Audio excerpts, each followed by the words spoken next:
राम राम जय राजा राम, राम राम जय सीता राम, राम राम जय राजा राम, राम राम जय सीता राम, राम राम जय राम। सज्जनों नमस्कार, भक्ति उदय चैनल में आपका हार्दिक अभिनंदन है। आज हम अपने भक्ति उदय चैनल के माध्यम से आपके लिए जो जानकारी लाए हैं वो जानकारी है हरितालिका तीज व्रत के संबंध में। तो हम ये जानकारी आगे बढ़ाएं उसके पहले आपसे आग्रह है कि एक तो आप वीडियो को पूरा देखें ताकि आपको व्रत से संबंधित सारी जानकारी प्राप्त हो और साथ ही आपको इसमें कथा भी मिलेगी।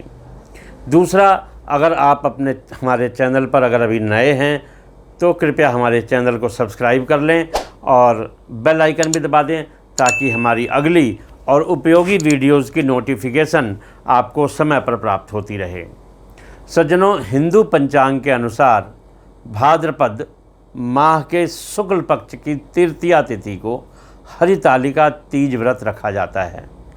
शास्त्रों के अनुसार हरितालिका तीज को बहुत बड़ी तीज माना जाता है। हरितालिका तीज से पहले हरियाली तीज और कजरी तीज मनाई जाती है। हरितालिका तीज में भगवान शिव, माता पार्वती की विधि विधान से पूजा की जाती है। सज्जनों, मान्यता है कि इस व्रत को रखने से अखंड सौभाग्य की प्राप्ति होती है।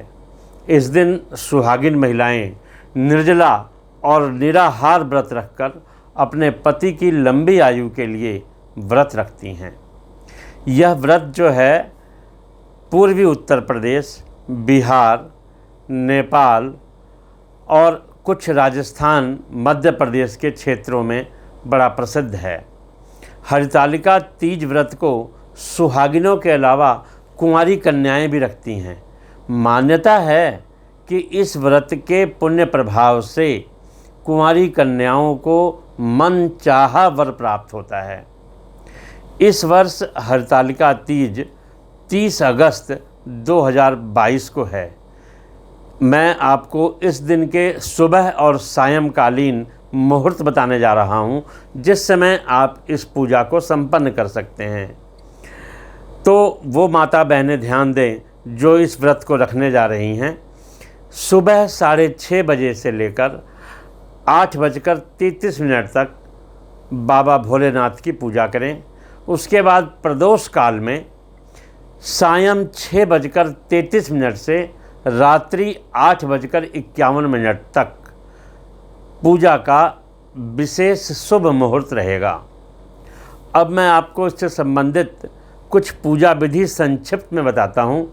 हरितालिका तीज में श्री गणेश, भगवान शिव और माता पार्वती की पूजा की जाती है।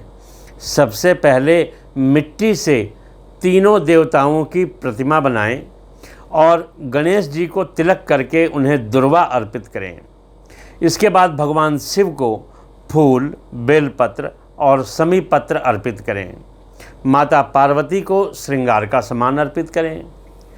इसके बाद तीनों देवताओं को वस्त्र अर्पित करने के बाद हरितालिका तीज व्रत की कथा सुने या पढ़ें। फिर बाद में श्री गणेश जी की आरती करें। फिर बाबा भोलेनाथ और माता पार्वती की आरती उतारने के बाद भोग लगाएं। अब मैं आपको तीज व्रत की हरितालिका की कथा सुनाने जा रहा हूँ। सभी माता बहनें ध्यान दें।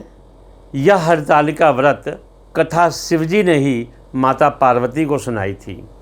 भगवान शिव ने इस कथा में माता पार्वती को उनका कठोर की तप जो था वो याद दिलाया कि किस प्रकार उन्होंने बाबा भोलेनाथ की अर्धांगिनी बनने के लिए बचपन में कठोर तप किया था।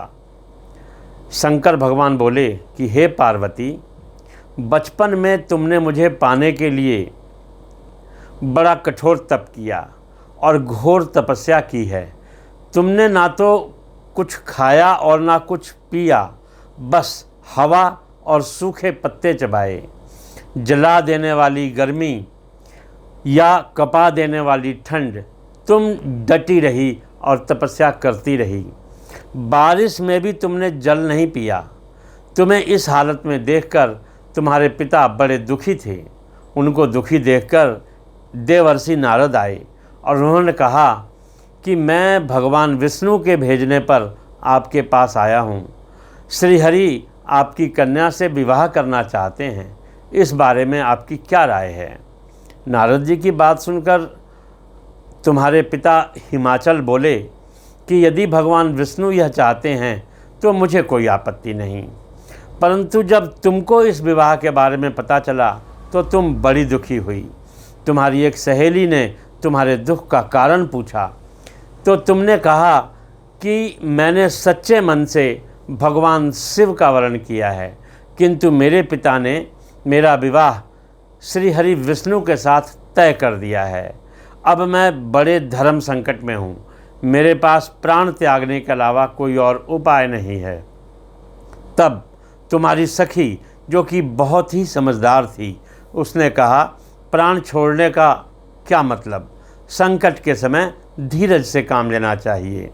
भारतीय नारी के जीवन की सार्थकता तो इसी में है कि जिसे मन से एक बार पति रूप में वर्ण कर लिया, जीवन पर्यंत उसी से निर्वाह करें। तो मैं तुम्हें ऐसे घनघोर वन में ले चलती हूँ जो साधना स्थल भी है और जहाँ तुम्हारे पिता तुम्हें खोज नहीं पाएंगे। तुम्हारी सखी ने कहा कि मुझे पूर्ण विश्वास है कि ईश्वर अवश्य तुम्हारी सहायता करेंगे। तुमने ऐसा ही किया। तुम अपनी सखी के साथ उस घनघोर जंगल में चली गई। तुम्हारे पिता तुम्हें घर में न पाकर बड़े चिंतित और दुखी हुए। इधर तुम्हारी खोज होती रही, उधर तुम अपनी सखी के साथ नदी के तट पर एक गुफा में जाकर मेरी आराधना करने लगी। तुमने रेत के शिवलिंग का निर्माण किया। तुम्हारी इस कठोर तपस्या से मेरा आसन हिल गया और मैं कैलाश से उठकर शीघ्र तुम्हारे पास पहुंच गया और तुमसे वर मांगने को कहा। तब अपनी तपस्या के फलीभूत मुझे अपने सामने देखकर तुमने कहा कि मैं आपको सच्चे मन से पति के रूप में वरण कर चुकी हूँ। यदि आप सचमुच मेरी तपस्या से प्रसन्न होकर यहाँ पधारे हैं तो मुझे अपनी अर्धांगिनी के रूप में स्वीकार करें। पार्वती, तब मैं तथास्तु कहकर वापस कैलाश पर लौट आया। उसी समय गिरिराज अपने बंधु बांधवों के साथ तुम्हें खोजते हुए वहाँ पहुँचे और तुमने सारा वृतांत बताया और कहा कि मैं घर तभी जाऊँगी जब आप महादेव से मेरा विवाह करेंगे। तुम्हारे पिता मान गए और उन्होंने हमारा विवाह करवाया। इस व्रत का महत्व यह है कि मैं इस व्रत को पूर्ण निष्ठा से करने वाली प्रत्येक स्त्री को मनवांछित फल देता हूँ, ऐसा बाबा भोलेनाथ ने कहा।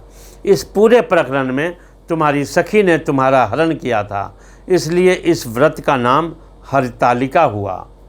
इस व्रत से जुड़ी एक मान्यता यह भी है कि इस व्रत को करने वाली स्त्रियां पार्वती जी के समान ही सुखपूर्वक पति रमण करके शिवलोक को जाती हैं।